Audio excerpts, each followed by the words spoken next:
Buenos días, hermanos, les saludo con la paz del Señor y también saludamos a nuestros hermanos y amigos que nos escuchan por el internet y por este medio de comunicación. Hoy día vamos a continuar, gloria a Dios, con nuestra enseñanza hermenéutica y esta es la última clase de esta materia. Entonces hoy día terminamos con esta materia hermenéutica, pero hoy día vamos a ver otra figura retórica y se llama antítesis. Hermanos, esta figura consiste en contraponer una frase o palabra a otra de significado contrario. Y la mejor manera de entender esta definición es yendo a la Biblia. Y cómo los escritores de la Biblia utilizaron esta figura y cómo enriquece el mensaje, hermanos. Vayámonos a Deuteronomio capítulo 30, versículo 15. Deuteronomio, hermanos, capítulo 30, versículo 15. Aleluya. Y van a ver cómo se contrapone una frase de significado contrario.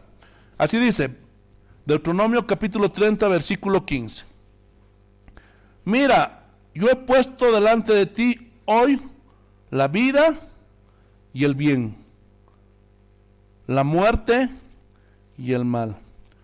Ahí está el antítesis, la vida y el bien, la muerte y el mal, juntas, pero de diferente significado, totalmente opuesto. Eso es la antítesis.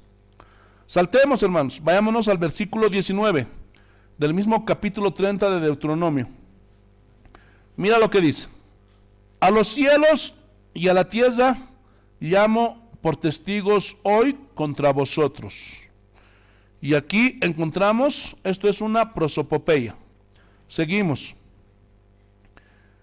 Que os he puesto delante la vida y la muerte. Aquí está otra antítesis. ¿Qué más dice? La bendición y la maldición. Y miren lo que a continuación viene. Hay un verbo que es muy importante. Miren. Escoge pues la vida para que vivas tú y tu descendencia. Aquí dice Dios escoge.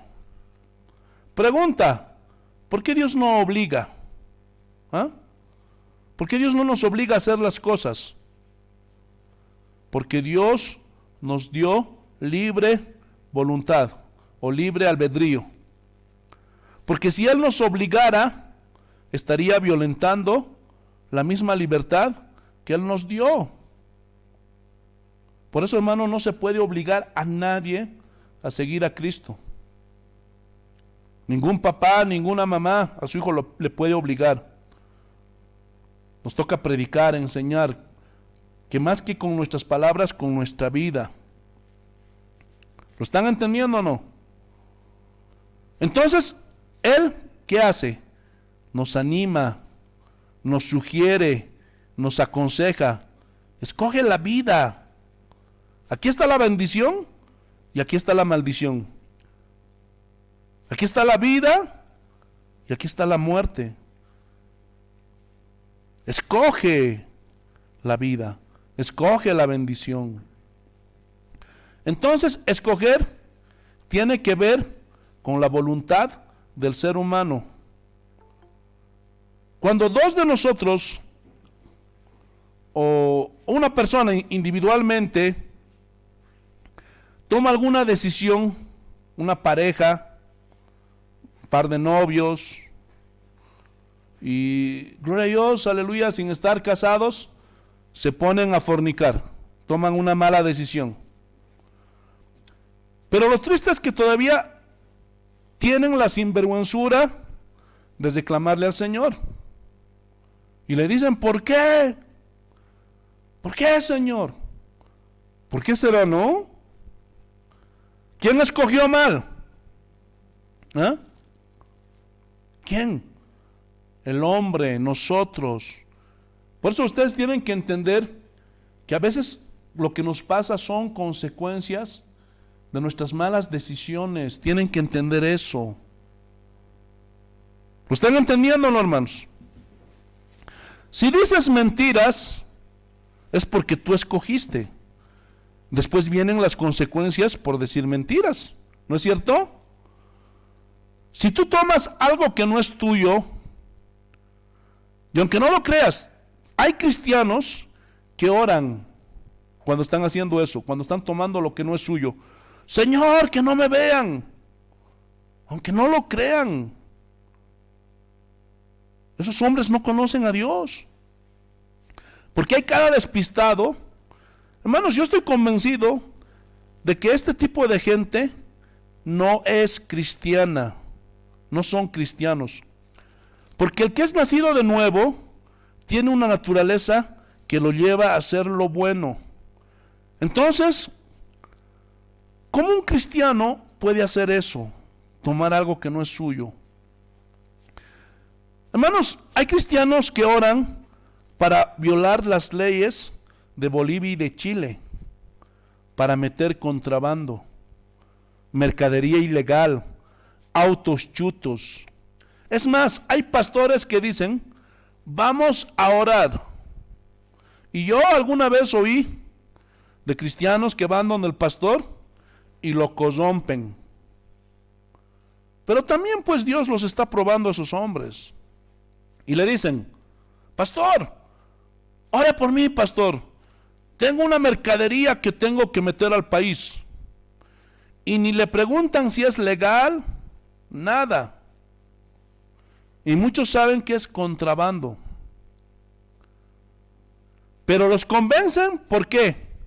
Porque les dicen a ese susodicho pastor, le voy a dar el diezmo de toda esta mercadería. Y hasta el pastor, uy, hermano, le brilla los ojos, hasta le echa sus bendiciones. Hermanos, eso es inconcebible. ¿Cómo esos cristianos quieren que oren por ellos y que Dios les bendiga si están violando las leyes? Y el pastor, ese pastor está peor, hermano. Y es peor cuando salen con sus cosas. Es que Dios me dijo que lo hiciera para bendecir su obra. Pregunta, ¿ustedes creen que Dios dijo eso? No, porque Dios nunca va a estar de acuerdo con ningún pastor, con ningún cristiano, sea quien sea, que quebrante la ley. Entonces uno les explica, pero si no entienden, ¿qué puedes hacer? Porque para mí es claro, para un verdadero cristiano esto está claro, pero esas personas no tienen a Cristo en su corazón, porque siempre están quebrantando la ley. Se pasan los semáforos en rojo, no respetan al policía de tránsito, se parquean en lugares prohibidos y todavía se boconean con el agente de tránsito. Ese tipo de personas, hermanos, no son cristianos. ¿Por qué tú crees que Dios no está viendo eso? ¿Ah? ¿Se acuerdan de la parábola de la cizaña y el trigo? Que crecen juntas. Hermanos, eso está dentro de la iglesia. Y el trigo se dobla por el fruto, pero la cizaña no. Entonces, por sus frutos los conoceréis, dijo el Señor. Es fácil de conocerlos, a los que sí son y a los que no son. Por eso en Ezequiel, la recomendación del profeta a los sacerdotes era que enseñaran al pueblo a distinguir entre lo que es bueno y lo que es malo, lo que es justo y lo que es injusto, lo que es santo y lo que es profano. Por eso ustedes tienen que saber distinguir, hermanos. El cristiano no puede hacer cualquier negocio, hermano. Cualquier negocio que vaya en contra de la ley, que esté violentando la ley, hermano, no puedes hacerlo, porque estás yendo en contra de Dios. ¿Lo están entendiendo o no? Y si tú te encuentras, hermano, con alguien que se dice cristiano y te dice, ¿pero qué tiene de malo que yo le dé coima al policía de tránsito? Porque me sale más barato y con la burocracia en nuestro país. Ese hombre no entiende que está corrompiendo y quebrantando la ley. Y esa persona no es cristiana. Gloria a Dios. Eso es seguro, hermanos. Porque la naturaleza del que es nacido de nuevo es muy diferente. Ahora, con eso no te digo que un cristiano no puede fallar, falla. Pero viene el Espíritu Santo, le remueve ahí la conciencia, ese hombre se arrepiente y no lo vuelve a hacer. Entonces la antítesis ayuda a hacer las cosas radicales, el bien y el mal, la bendición y la maldición. Pregunta, ¿quién escoge? ¿Quién toma la decisión? ¿Dios o nosotros? Nosotros. Él nos regaló el libre albedrío. ¿Lo están entendiendo o no? Por eso cuando tú tomas una mala decisión, después, hermano, ¿por qué le quieres echar la culpa? Gloria a Dios. Y muchas veces esas maldades nos alcanzan. ¿Se acuerdan la oración de David? Señor, mis maldades me han alcanzado. Seguimos, vamos a otra antítesis. Vayamos a Mateo capítulo 7. Mateo capítulo 7, versículo 13. Esto está impresionante, hermanos. Mateo capítulo 7, versículo 13. Mira lo que dice el Señor. Entrad por la puerta estrecha, porque ancha es la puerta y espacioso el camino que lleva a la perdición. ¿Notan el antítesis? Está claro, ¿no? ¿Qué más dice? Y muchos son los que entran por ella. Entonces son más los que escogen mal y entran por esa puerta. Pero son pocos los que escogen bien. Y esos son los que entran por la puerta angosta. Esta antítesis es muy impresionante. Y nosotros la leemos como muy normal. Pero si profundizamos, hermanos, el Señor dice, solo hay dos caminos. El camino que lleva al Padre. ¿Y quién es ese camino? Jesucristo. Si tú quieres caminar bien con Dios, déjame decirte una cosa, hermano. Mientras más pasa el tiempo, tu camino ancho se va haciendo más angosto. Cada día más angosto y más angosto. ¿Por qué? Porque sigues conociendo más a Dios. Y Dios exige más de ti. Pide más de ti. Que tú mengues y Él crezca. Entonces tu camino se va haciendo más y más angosto. Y ese es el camino que lleva a la vida eterna. Gloria a Dios. Seguimos. Versículo 14. Porque estrecha es la puerta y angosto el camino que lleva a la vida, y pocos son los que la hallan. Yo quiero que ustedes reflexionen en eso. Muchos son los que caminan el camino ancho, y dentro de la iglesia, para que lo sepas. Pero pocos son los que dicen, yo quiero vivir una vida en rectitud, una vida de santidad, una vida de integridad. Pero son pocos. Mano, yo oro al Señor para que seamos de esa manada pequeña, y no del montón, no del manadón. Porque uno de los errores más comunes en la iglesia es que quieren ver llenas sus iglesias. A como dé lugar, hermanos. No importa si la llenan de cabras. Ya se dan cuenta que eso es una metáfora, ¿verdad que sí? ¿Están entendiendo, no? Gloria a Dios. Entonces esos hombres quieren ser el montón, el manadón. Y según ellos, eso es éxito. Pero tener una manada pequeña es un fracaso. ¿Ah? ¿A quién le vamos a creer? ¿A Jesús o a esos hombres? ¿Verdad que a Jesús? Porque Él dice que Él tiene una manada pequeña, son pocos. Hermanos, ya sáquense de su cabeza que piensen que, uy, hermano, va a ser un manadón. No, ese día lo van a ver en el arrebatamiento, que son pocos los que van a ser arrebatados. Y como Dios no fulmina a sus pastores, en ese momento, la gente en su ignorancia dicen, todo está bien. Y ese es el peligro. Porque dicen, debido a su ignorancia, no les pasa nada. Y arguyen. Entonces están bien. Porque están prósperos, tienen dinero, tienen casas, autos, edificios, mega iglesias. ¡Qué pena! Pero esta antítesis es contundente acerca del camino. El que quiera vivir piadosamente en Cristo, sufrirá persecución. No es fácil, hermanos. Todos esos predicadores que te dicen que Dios te quiere hacer rico y que ya no tienes que sufrir, hermano, no saben ni lo que dicen. Son falsos profetas que engañan al pueblo.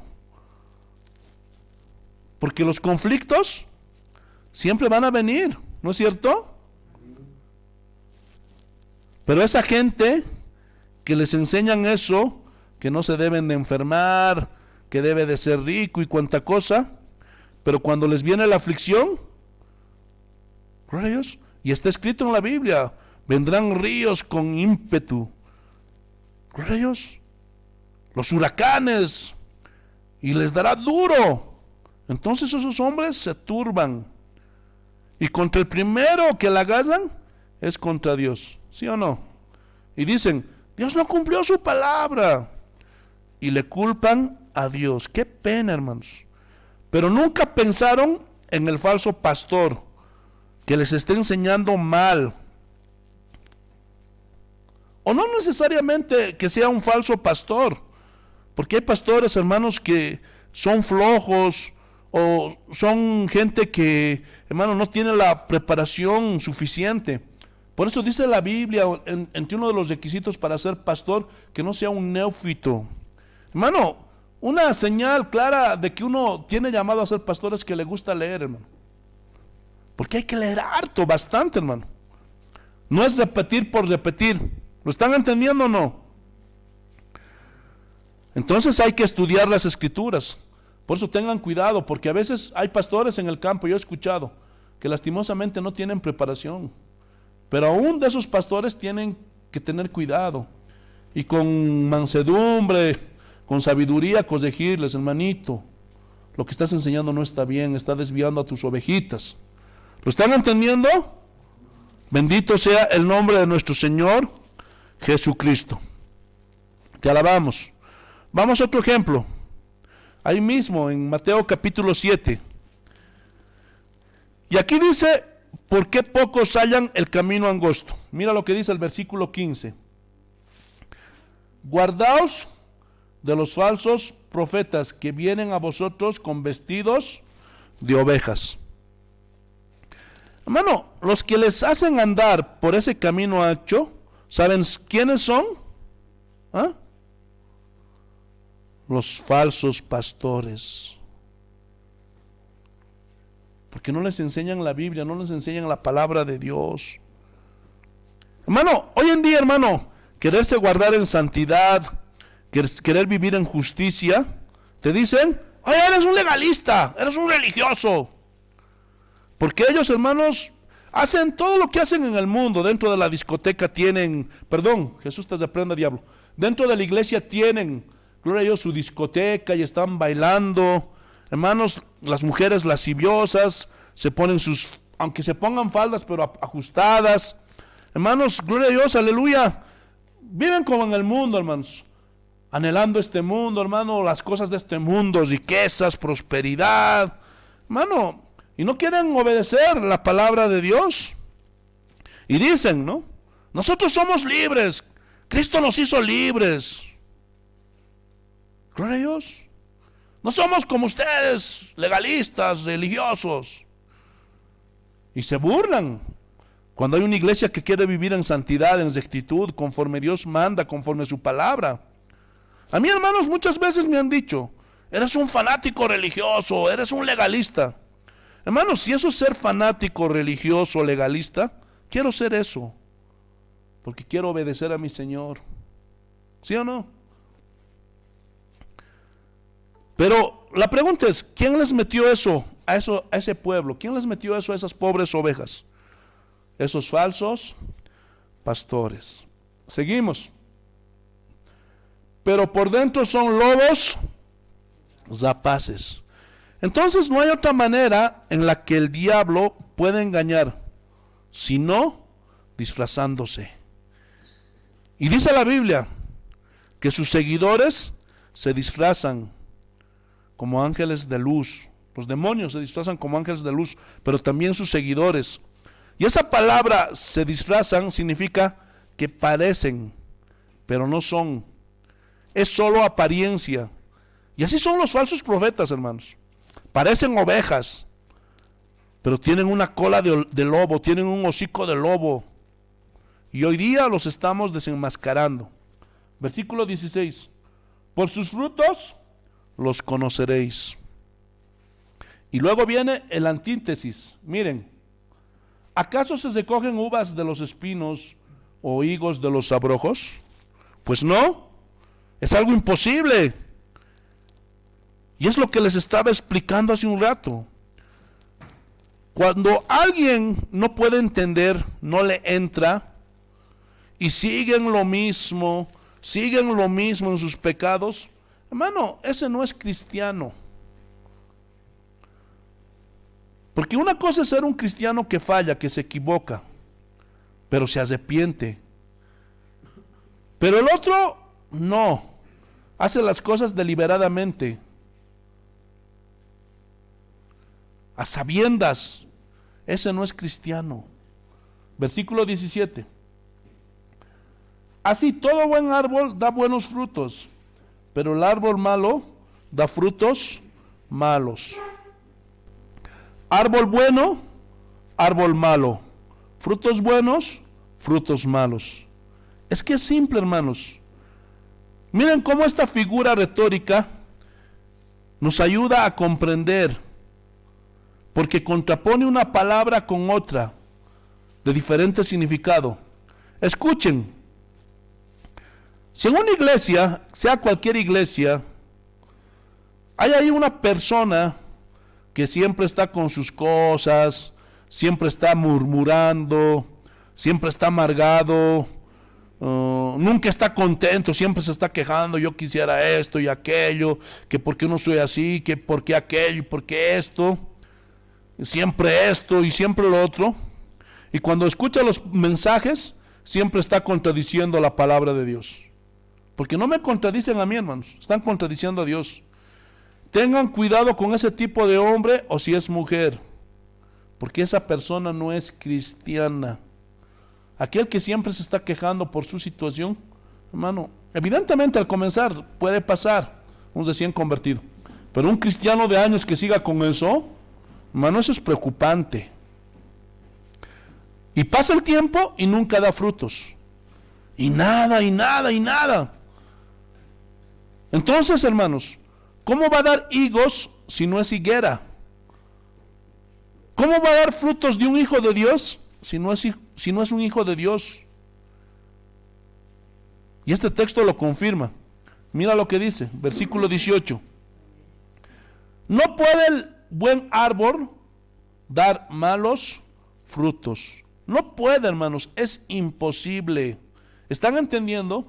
Por eso aquellos hombres que están en la iglesia ya varios años, no estoy hablando de los recién convertidos, y no cambia, ese no es un árbol bueno, no es un cristiano. ¿Lo están entendiendo o no? ¿Qué más dice? Ni el árbol malo dar frutos buenos. No puede. No puede. Hermano, por más que tú te pares enfrente de un naranjal y digas, por fe va a dar mandarinas, no, nunca va a dar mandarinas ese naranjal. Entonces tú tienes que analizar si tienes a Cristo, si estás en la fe. Tienes que probarte a ti mismo si estás en la fe. ¿Por qué? Porque hoy más que nunca la iglesia cristiana está infestada, infiltrada por falsos cristianos. ¿Sabían que los dueños de las editoriales cristianas más grandes del mundo, Betania, Caribe, sabían que los dueños no son cristianos? Aquí en Bolivia, hermanos, los de la Sociedad Bíblica de Bolivia, la editorial, hermano, los que hacen las Biblias, para que me entiendas, los dueños tampoco son cristianos. Los del mundo han comprado las editoriales.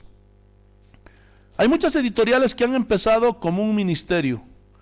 Es como si nosotros dijéramos, vamos a editar libros para bendecir al pueblo. Y empezamos a crear libros, empezamos a imprimir Biblias. Y se empieza a vender miles de Biblias. Y son millones de dólares. Entonces, la empresa empieza a vender $1.000.000. Pero como los del mundo nos ven y saben que el dinero corrompe, vienen los paganos y ponen sus ojos sobre nosotros y nos ven como mercado. Y dicen, te damos $5.000.000 por tu editorial. Pero el susodicho pastor, el susodicho hermanito, le brillan pues los ojos. Y miren, todavía dice, ¡ay, qué bendición! Mi editorial solamente vale $1.000.000, pero me dan 5 millones. Pero lo que no sabe ese hombre es que el otro va a sacar $10 millones. Y la prueba de lo que estoy diciendo es la inundación de libros de escritores que ni son cristianos. Y dicen cada cosa, hermanos. Por eso tengan mucho cuidado con esos libritos que ofrecen, hermanos. Pregúntenme a mí. Jesús dijo que engañarán a estos falsos profetas, si fuese posible, ¿a quiénes? A los escogidos, a los que han nacido de nuevo, porque los engañarán por la ignorancia que hay de las Escrituras. Porque dice la Biblia que vendrán con palabras fingidas y engañarán, de ser posible, aún a los escogidos. Así que, hermanos, que no les cuenten que la luna es de queso, por favor. Versículo 19. Todo árbol que no da buen fruto es cortado y echado en el fuego. Así que, hermanitos, aquellos que no quieren pasar pruebas, tribulaciones, cuando tú dices eso, ¿sabes qué estás diciendo? No quiero dar frutos. Que me corten y me echen al fuego. Hermano, no tengas temor. Esas pruebas, esas tribulaciones, Dios las permite para que demos frutos. Y cuando damos frutos, somos candidatos para irnos al cielo. ¿Lo están entendiendo o no? Así que por sus frutos los conoceréis.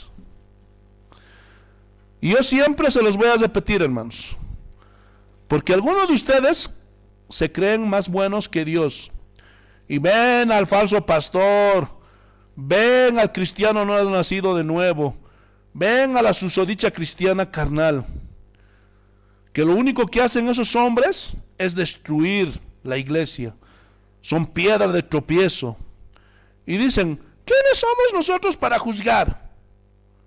¿Quiénes somos nosotros para mirar lo que hacen? ¿Qué? ¿Qué no ven lo que aquí está diciendo y es claro? Por sus frutos, ¿qué? Los conoceréis. ¿Alguno de ustedes no entiende eso, hermanos? ¿A qué se refieren cuando dice los frutos? A los hechos, a lo que hacen, a lo que dicen, cómo viven. Ahora, si ni viendo ves, entonces se duda que hayas siquiera nacido de nuevo. Porque si no tienes discernimiento, si no tienes entendimiento, algo pasa. Se duda, hermano. Espero que no haya ninguno entre vosotros. Vamos a otra antítesis. En el mismo capítulo 7, versículo 24. Gloria a Dios. Así dice el Señor. Estamos en Mateo capítulo 7, pero vamos a saltar al 24. Así dice el Señor. Cualquiera pues que me oye estas palabras. ¿Cuáles palabras? Todo lo que Jesús está enseñando desde el capítulo 5 hasta el 7. Y esta enseñanza se la conoce como el sermón del monte o de la montaña. Gloria a Dios. Cualquiera pues que me oye estas palabras y las hace, le compararé a un hombre prudente que edificó su casa sobre la roca, sobre Cristo. Descendió lluvia y vinieron ríos y soplaron vientos y golpearon contra aquella casa y no cayó porque estaba fundada sobre la roca. Miren qué antítesis tan llena de poder. Versículo 26.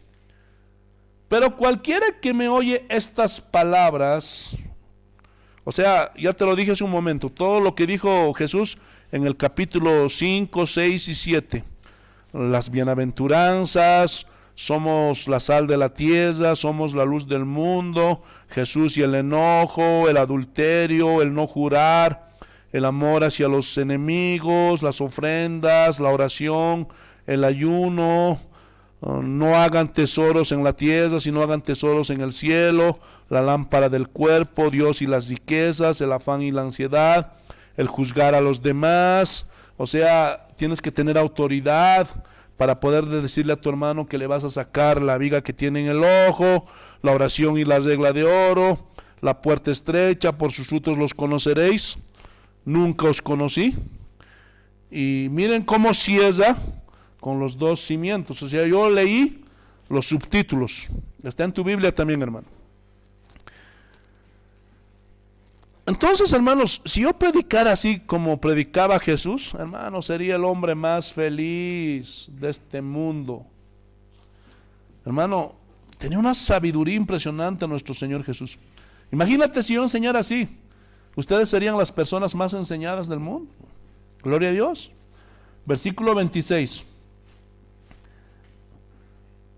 Pero cualquiera que me oiga estas palabras y no las hace, le compararé a un hombre insensato que edificó su casa sobre la arena. Ahora, ¿cuál es la antítesis? La que se contrapone con el que oye y hace, y el que oye y no hace. Ahí está la antítesis. Noten, los dos edificaron, los dos oyeron. Uno hizo y el otro no hizo. Versículo 27. Y descendió lluvia y vinieron ríos y soplaron vientos y dieron con ímpetu contra aquella casa. Exactamente lo mismo del versículo 25. ¿Sí o no? Este versículo, esta antítesis, echa por tierra a estos falsos pastores, esas falsas doctrinas, que dicen que el cristiano ya no debe de sufrir, que Cristo ya pagó por nosotros y que somos hijos del rey y no sé quién sabe. Y si te pasa algo es porque andas mal y Satanás y no sé cuánto. Todo un lío. No, hermanos. Porque si aquí ustedes son, gloria a Dios, si están atentos, hermanos, las mismas pruebas que tiene el no cristiano, las tiene también el cristiano. La diferencia es que la vida del cristiano está edificado en la roca, que es Cristo Jesús. Pero el otro edifica sobre la arena. Entonces, ¿qué pasa cuando vienen todas las vicisitudes de la vida? Mucha gente se aleja de Dios. Cuando viene la prueba, se van porque no hay raíz. Y se van porque no tenían fundamento, no tenían solidez. ¿Por qué? Porque oían y no hacían. Por eso Santiago dice que debemos de ser hacedores y no tan solamente oidores de la palabra de Dios. Porque si no, hermano, no pasa nada. Estamos perdiendo el tiempo. Tú puedes tener la cabeza llena de conocimiento, pero si no le pones a la práctica, de nada sirve. Estás perdiendo tu tiempo. ¿Lo están entendiendo o no, hermanos? ¿Qué dice más la última parte? Y cayó y fue grande su ruina. ¿Cuál es su antítesis? Oyó e hizo. Oyó y no hizo. Hacer y no hacer. Ahí está la antítesis. Y esta figura la vas a encontrar mucho en las Escrituras, hermano. Versículo 28. Y cuando terminó Jesús estas palabras, la gente se admiraba de su doctrina, porque les enseñaba como quien tiene autoridad y no como los escribas. Gloria a Dios. Entonces, tenía nuestro Señor Jesús mucha sabiduría. Esta es la antítesis. Vamos a ver otra figura que se llama clímax. Y el clímax, esta figura consiste en ir ascendiendo o descendiendo en el discurso. Y esta figura es muy usada en las Escrituras. Y uno de los pasajes donde hay un clímax impresionante es Hebreos 11. Y mientras muchos pastores de la prosperidad, muchos cristianos de la prosperidad, enseñan acerca de la fe para tener riquezas, para tener casas, cuentas bancarias, hermano, los héroes de la fe, los antiguos, usaban la fe para hacer la voluntad de Dios en sus vidas. Pero ahora la fe la usan para alcanzar los deseos de su ego, de su voluntad. Y eso da mucha pena. ¿Por qué? Porque eso le gusta a la carne. A la gente les encanta todo esto. Por eso esas iglesias están llenas de gente ambiciosa, codiciosa. Esas iglesias son multitudes que están caminando por el camino ancho. Pero cuando tú ves lo que es la fe de Hebreos 11, qué diferente el mensaje, hermanos. ¿No es cierto? Vayamos, hermanos. Hebreos capítulo 11. Te alabamos, Señor. Hebreos capítulo 11, versículo 1. Aleluya. Vamos a ver cómo era la fe de los antiguos. Es pues la fe la certeza de lo que se espera, la convicción de lo que no se ve. Porque por ella alcanzaron buen testimonio los antiguos. Por la fe entendemos haber sido constituido el universo por la palabra de Dios, de modo que lo que se ve fue hecho de lo que no se veía. Qué poderoso es nuestro Señor. Por la fe Abel ofreció a Dios más excelente sacrificio que Caín, por lo cual alcanzó testimonio que era justo, dando a Dios testimonio de sus ofrendas. Y muerto aún hablaba por ella. Por la fe Enoc fue traspuesto para no ver muerte y no fue hallado porque lo traspuso Dios. Y antes que fuese traspuesto tuvo testimonio de haber agradado a Dios. Pero sin fe es imposible agradar a Dios, porque es necesario que el que se acerca a Dios crea que le hay y que es galardonador de los que le buscan. Voy a saltar algunos textos, hermano. Gloria a Dios, porque vamos a llegar al clímax. Amén. Pero para que me entiendan, voy a leer, gloria a Dios, lo más que pueda. Pero algunos voy a saltar. Por la fe Noé, cuando fue advertido, gloria a Dios, aleluya, por Dios acerca de cosas que aún no veían, con temor le pidió a Dios un yate, el yate de sus sueños. ¿Así dice? ¿Verdad que no? Con temor preparó el arca para que su casa se salvase, y por esa fe condenó al mundo y fue hecho heredero de la justicia que viene por la fe. Por eso, hermanos, nosotros debemos de prepararnos para salvarnos. ¿Cómo? Con temor. Y miren cómo va subiendo. Noé, Abraham. Miren, versículo 8. Por la fe Abraham, siendo llamado, obedeció para salir al lugar que había de recibir como herencia, y salió sin saber a dónde iba. Por la fe habitó como extranjero en la tierra prometida, como tierra ajena, morando en tiendas con Isaac y Jacob, coherederos de las mismas promesas. Aleluya. Por la fe también la misma Sara, siendo estéril, recibió fuerzas para concebir. Hermanos, saltemos, versículo 17. Por la fe Abraham, cuando fue probado, ofreció a Isaac, y el que había recibido la promesa ofreció su unigénito, habiéndosele dicho, en Isaac te será llamada descendencia, pero pensando que Dios es poderoso para levantar aún entre los muertos, de donde en sentido figurado también lo volvió a recibir. Y a ver si ustedes sienten el clímax, versículo 20. Por la fe bendijo Isaac a Jacob y a Esaú respecto a cosas venideras. Por la fe Jacob al morir bendijo a cada uno de los hijos de José y adoró apoyado sobre el extremo de su bordón. Por la fe José al morir mencionó la salida de los hijos de Israel y dio mandamiento acerca de sus huesos. Uy, qué impresionante, hermanos. Versículo 27, vamos a saltar. Por la fe dejó Egipto, no temiendo la ira del rey, porque se sostuvo como viendo al invisible. Aquí está hablando de Moisés. Por la fe celebró la Pascua y la aspersión de la sangre, para que el que destruya a los primogénitos no los tocase a ellos. Por la fe pasaron el mar rojo como por tierra seca, e intentando los egipcios hacer lo mismo, fueron ahogados. Por la fe cayeron los muros de Jericó después que rodearon 7 días. Por la fe Rahab, la ramera, no pereció juntamente con los desobedientes, habiendo recibido a los espías en paz. Y aquí comienza, miren, versículo 32. ¿Y qué más digo? Porque el tiempo me faltaría contando de Gedeón, de Barak, de Sansón, de Jefté, de David, así como de Samuel y de los profetas, que por fe conquistaron reinos. Miren cómo usaban la fe en esos tiempos, qué diferente a la de ahora. Que por fe conquistaron reinos, hicieron justicia, alcanzaron promesas, taparon bocas de leones, apagaron fuegos impetuosos, evitaron filo de espada, sacaron fuerzas de debilidad, se hicieron fuertes en batallas, pusieron en fuga ejércitos extranjeros. Las mujeres recibieron sus muertos mediante resurrección, mas otros fueron atormentados, no aceptando el rescate, a fin de obtener mejor resurrección. Qué impresionante, hermanos.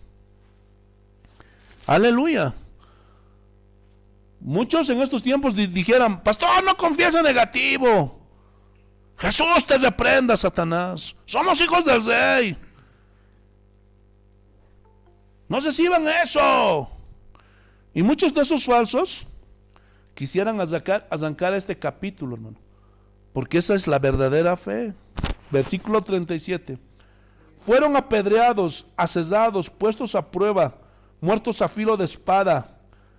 Anduvieron de acá para allá, cubiertos de trajes Hugo Boss y camisas italianas, ricos con viajes, hoteles 5 estrellas, buenos autos, buenas casas. ¿Así dice?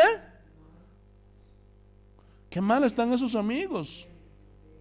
Cubiertos de pieles de ovejas y de cabras, pobres, angustiados, maltratados, de los cuales el mundo no era digno, andando por los desiertos, por los montes, por las cuevas y por las cavernas de la tierra. Y todos estos, aunque alcanzaron buen testimonio mediante la fe, no recibieron lo prometido. ¿A qué se está refiriendo esto? A Cristo. Gloria a Dios. Ellos esperaban al Mesías. Versículo 40. Proveyendo Dios alguna cosa mejor para nosotros, para que no fuesen ellos perfeccionados aparte de nosotros. Capítulo 12, versículo 1. Por tanto, nosotros también, teniendo en derredor nuestra tan grande nube de testigos, obviamente ellos están en el cielo. ¿Quiénes? Todos los de Hebreos 11. Gloria a Dios. Despojémonos de todo peso y del pecado que nos asedia, y corramos con paciencia la carrera que tenemos por delante. Puestos los ojos en Jesús, el autor y consumador de la fe, el cual por el gozo puesto delante de él sufrió la cruz, menospreciando lo oprobio, y se sentó a la diestra del trono de Dios. ¿Se dan cuenta, hermanos, cómo empezó? Fe es la certeza de lo que se espera, la convicción de lo que no se ve. ¿Y cómo va ascendiendo? Pero aquí, en el capítulo 2, va descendiendo. ¿Dónde está el clímax? Gloria a Dios. Ahí, ascendiendo y descendiendo. ¿Se dan cuenta cómo esta figura se da de menos a más? Y alcanza su clímax máximo cuando dice, ¿y qué más digo? Porque tiempo me faltaría para contarles de Sansón, de Gedeón, de Jefté, de Barak. ¿Lo entendieron, hermanos? Gloria a Dios, ese es el clímax. Otro, vamos a ver, hermanos, gloria a Dios, aleluya, otro ejemplo. Por eso, hermanos, el pastor tiene que predicar la palabra de Dios, tiene que enseñar la Biblia. Y no puede terminar hasta que el pueblo haya oído de Dios y de su palabra. Vamos a otro ejemplo súper. En 1 Corintios, capítulo 15. No lo vamos a leer todo, porque ya saben, el tiempo es nuestro peor enemigo. Y aquí habla de la resurrección de los muertos. 1 Corintios capítulo 15, sí. Vámonos al versículo 12. Aleluya. Así dice el Señor. 1 Corintios capítulo 15. Saltemos versículo 12. Aquí habla de la resurrección. Pero si se predica de Cristo que resucitó de los muertos, como dicen algunos entre nosotros que no hay resurrección de muertos, o sea, había gente incrédula, aún en Corinto, hermanos. Porque si no hay resurrección de muerte, tampoco Cristo resucitó. Y si Cristo no resucitó, vana es entonces nuestra predicación, vana es también vuestra fe. Y somos hallados falsos testigos de Dios, porque hemos testificado de Dios que Él resucitó a Cristo, al cual no resucitó, si en verdad los muertos no resucitan. Porque si los muertos no resucitan, tampoco Cristo resucitó. Y si Cristo no resucitó, vuestra fe es vana.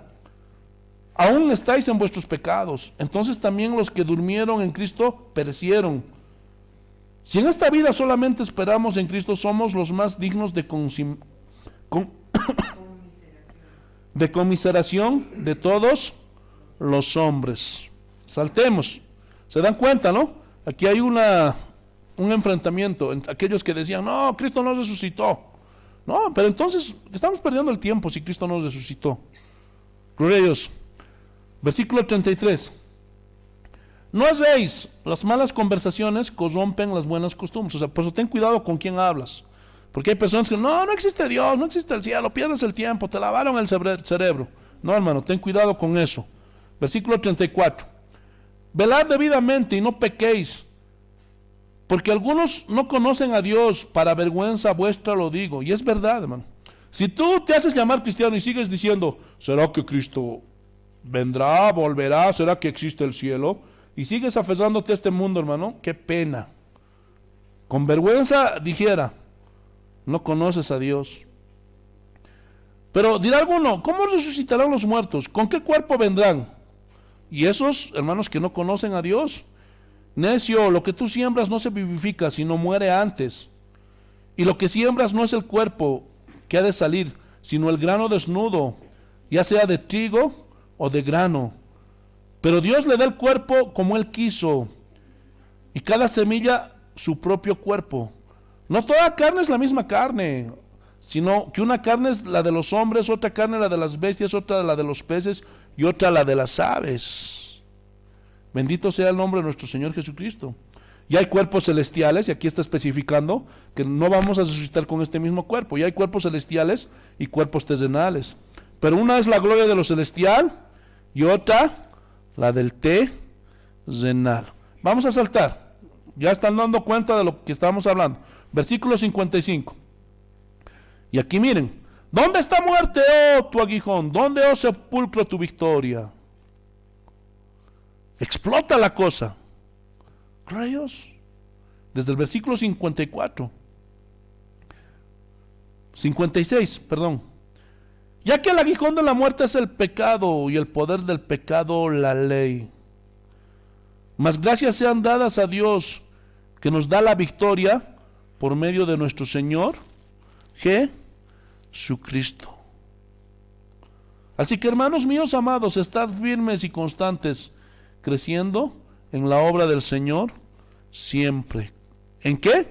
O sea, en las doctrinas de la Biblia, sabiendo que vuestro trabajo en el Señor no es en vano.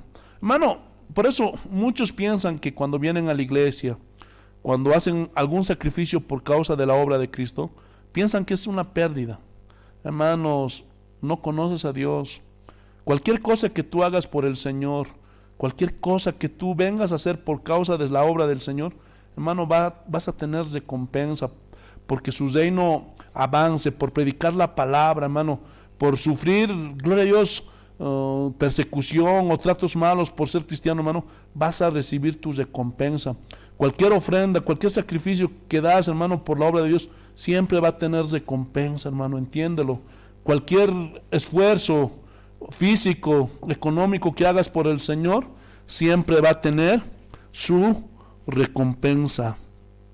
Y ven, hermanos, cómo sube y baja la intensidad. ¿Pueden ver el clímax? ¿Está claro, hermanos? Amén. Aleluya. Vamos a ver otra figura retórica. Vamos a ver, el proverbio. ¿Qué es un proverbio? El proverbio, hermanos, es un dicho común que se distingue por su brevedad y energía al definir las cosas. Nosotros las conocemos como refranes. Son expresiones cortas que sintetizan una enseñanza o lección de la vida. Vamos a poner primeramente algunos refranes seculares que son buenos. Ejemplo: camarón que se duerme, se lo lleva la corriente. Aleluya. Otra: dime con quién andas y te diré quién eres. El que anda con lobos, a aullar le enseñan. De tal palo, tal astilla.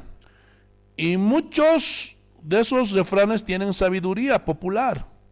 ¿Por qué? Porque sintetizan una verdad, gloria a Dios, en un solo refrán, en una sola expresión, para enseñar una lección de la vida.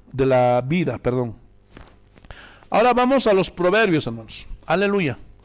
A los proverbios de Salomón. Vamos al libro de Proverbios, el capítulo 1, versículo 1.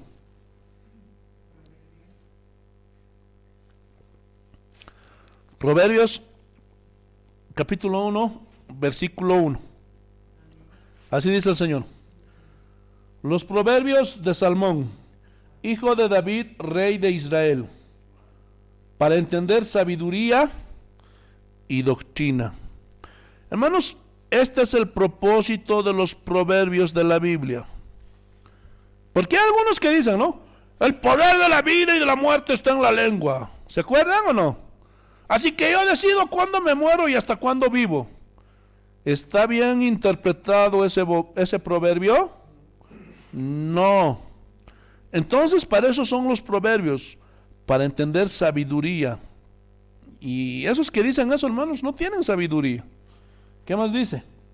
Para conocer razones prudentes. Estos son los propósitos de los proverbios. Versículo 3. Para recibir el consejo de prudencia, justicia, juicio y equidad. Y aquí juicio es discernimiento. Versículo 4. Para dar sagacidad a los simples y a los jóvenes inteligencia y cordura. Porque eso es lo que les falta a nuestros jóvenes, ¿sí o no? Bendito sea el nombre del Señor Jesús. Versículo 5.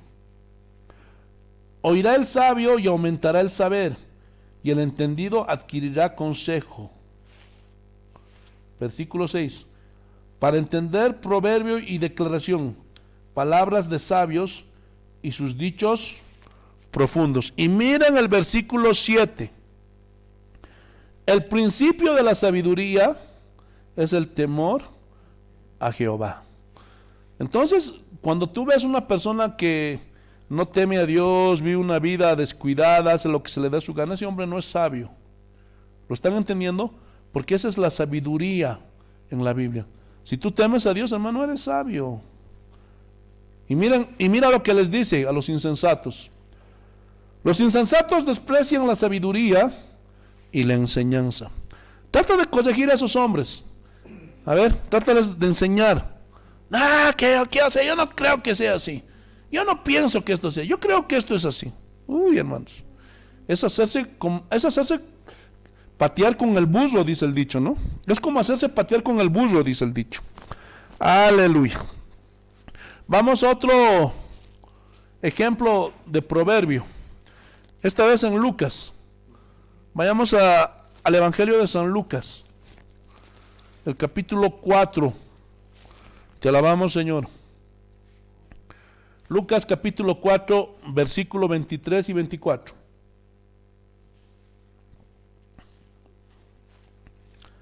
Así dice el Señor. Jesús les dijo, sin duda me diréis, este es refrán, médico, cúrate a ti mismo.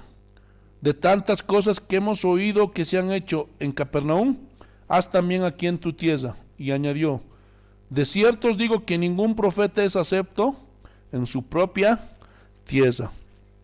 Jesús aquí está utilizando dos refranes populares de su tiempo. Médico, cúrate a ti mismo. Nadie es profeta en su tierra. Y Jesús las tomó, las aplicó, porque efectivamente eso es lo que le estaba pasando a él en ese momento. Vayamos a Marcos capítulo 6, versículo 4. Marcos capítulo 6, versículo 4. Mira lo que dice el Señor. Mas Jesús les decía, no hay profeta sin honra, sino en su propia tierra, y entre sus parientes, y en su casa. Es la verdad. Cuando alguien es el primer cristiano en su familia, lo típico y lo primero que creen es que está loco. ¿Sí o no? A mí me pasó. Y Pablo lo confirma y dice que para los que se pierden, el evangelio es locura. También dice, la gente cambia por la locura de la predicación, pero esa gente no entiende. Entonces, hermano, si tú eres el primer cristiano en tu casa, te van a atacar, o cristiana, o cristiano. Si eres el primero, te van a atacar. En el caso de mi familia, hermanos, me agredieron terriblemente, hermanos. Me ceñían de todo, hermano. Gloria a Dios. Y me odiaban, hermano, un buen tiempo. Porque, gloria a Dios, aleluya, yo era el primer cristiano en mi familia. Entonces, a todos los que son los primeros cristianos, siempre los van a atacar. Siempre los van a agredir. Es muy común. Nadie es profeta en su tierra. Y les digo esto, les advierto para que no se quejen. Pastor, me convertí, pero no sé qué está pasando, mi familia está enojada conmigo. Hermano, nadie es profeta en su tierra. Porque hay una verdad ahí escondida que resalta. Y es una enseñanza fuerte de parte de Jesús. Vamos a otro ejemplo, segunda de Pedro. Te alabamos, Señor. El capítulo 2.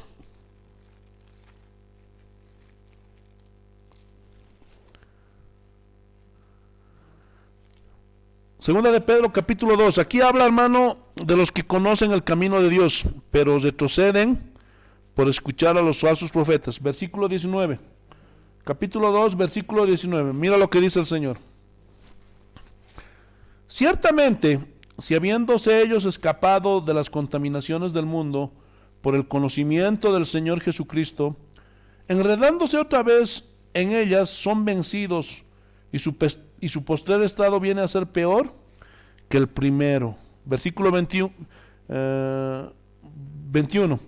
Porque mejor les hubiera sido no haber conocido el camino de la justicia, que después de haberlo conocido volverse atrás del santo mandamiento que les fue dado. Pero les aconteció el verdadero proverbio. Y este proverbio está en Proverbios capítulo 26, versículo 11. Y miran lo que dice este proverbio.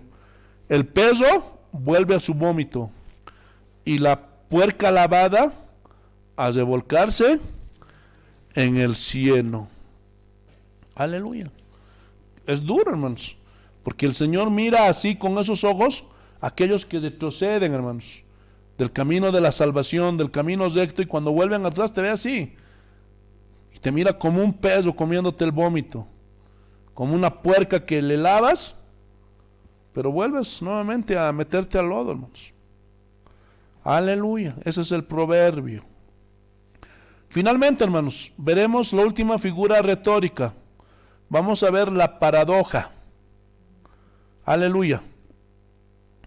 Y la paradoja es una declaración opuesta a la opinión común, que parece absurda y que va en contra del sentido común. Vamos a un ejemplo. Vayamos a Mateo capítulo 8. Aleluya. Y aquí está un escriba y le está diciendo a Jesús: te seguiré a donde tú vayas. Y estaba muy emocionado este escriba.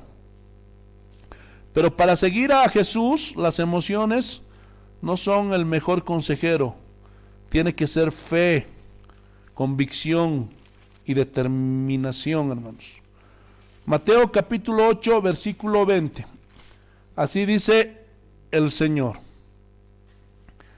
Jesús le dijo a este escriba: las zorras tienen guaridas y las aves del cielo nidos, mas el Hijo del Hombre no tiene dónde recostar su cabeza. O sea, en otras palabras, hoy puedo dormir en una cama, pero mañana tal vez, quién sabe, debajo de un puente, en la calle, gloria a Dios, en un tronco, en un árbol. Y le preguntan: ¿no? ¿Todavía quieres seguirme? Porque eso es lo que, hermano, cuesta seguir a Jesús. No lo que dicen hoy día esos falsos pastores, esos falsos profetas. Y miren lo que dice el versículo 21. Otro de sus discípulos le dijo: Señor, permíteme que vaya primero y entierre a mi padre. Y este hombre se había desanimado al escuchar esto. A veces no tengo dónde recostar mi cabeza. Entonces el otro vivillo: no, Señor, deja que primero entierre a mi padre. Ahora, ¿qué significa esto? ¿Que a su papá le estaban velando? No. Esto es lo que se conoce como hebraísmo. Son expresiones propias de los judíos. Y esto no significa que a su papá lo estaban velando. No. O que le estaban haciendo, hermanos, gloria a Dios, la despedida porque había muerto. No. Lo que le estaba diciendo a Jesús es: te voy a seguir, Jesús, cuando mi papá se muera. ¿Qué te parece, hermano? Pero miren lo que le dijo Jesús, versículo 22. Jesús le dijo: sígueme, deja que los muertos entierren a sus muertos. ¿Qué significa esto? Los muertos espirituales, obviamente. Los muertos que no tienen la vida de Dios.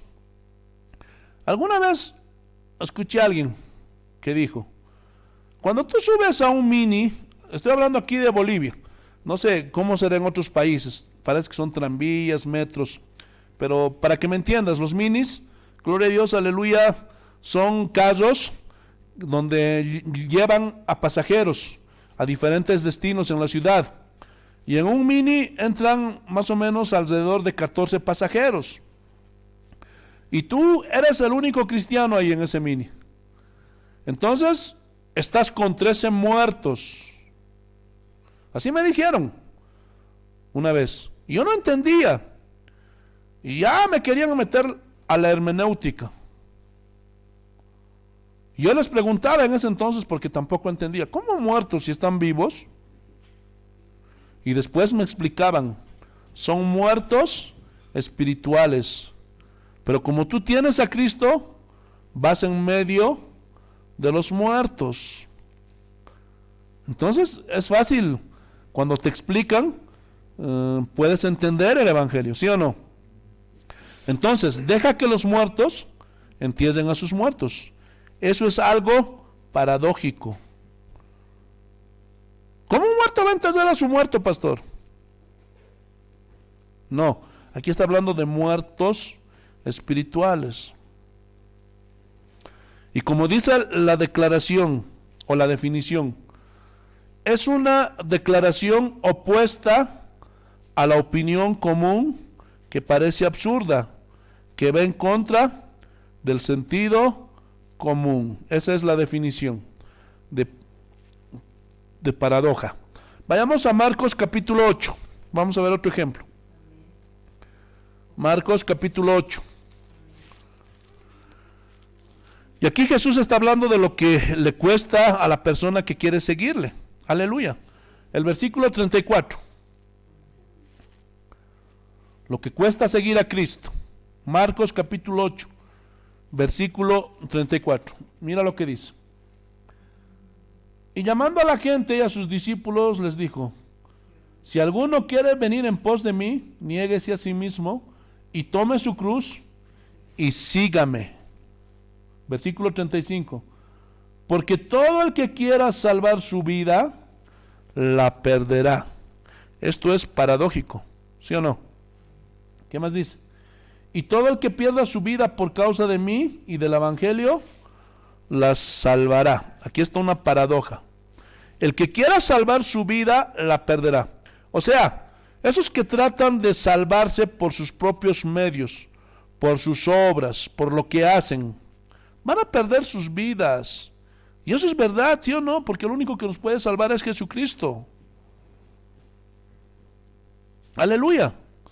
Pero aquellos que pierdan su vida por causa de Cristo, porque creyeron en Jesucristo, le obedecen a Jesucristo, ellos se van a salvar. ¿Sí o no? Vayamos. Otro ejemplo, Mateo capítulo 23. Aquí está una buena paradoja, hermanos. Mateo capítulo 23. Y aquí es cuando les da duro a los fariseos. Y les dice: hipócritas, ciegos. Y miren lo que dice el versículo 24 del capítulo 23 de Mateo.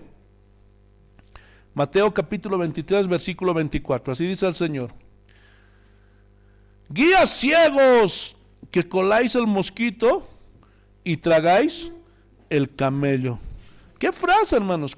¿Cómo? Esto es una paradoja impresionante. Cuelan al mosquito y te tragas al camello. Imagínate. Imposible, hermanos. Son expresiones que resaltan en el mensaje. Gloria a Dios. Entonces, hermanos, cuando ustedes lean la Biblia, se van a encontrar con muchas cosas así, pero ya tienen las bases para no perderse entre el mar de doctrinas y enseñanzas raras que están ahí. Siempre vayan a la Biblia, hermanos, y apliquen lo que han aprendido, tomando el contexto, las leyes de interpretación y las palabras figuradas. Todas las expresiones que conocemos ahora como figuras retóricas, que son expresiones del lenguaje, que sirven para enriquecer las verdades de lo que se está diciendo. Hermanos, aquí terminamos esta serie, este estudio de hermenéutica. Somos Casa de Oración en Oruro, Bolivia. Síguenos en Facebook como Casa de Oración y suscríbete al canal y dale like, y nos ayudarás muchísimo para seguir adelante con la obra de Dios. Estamos ubicados en la zona norte de Oruro. A continuación te dejo la dirección y que Dios te bendiga. Somos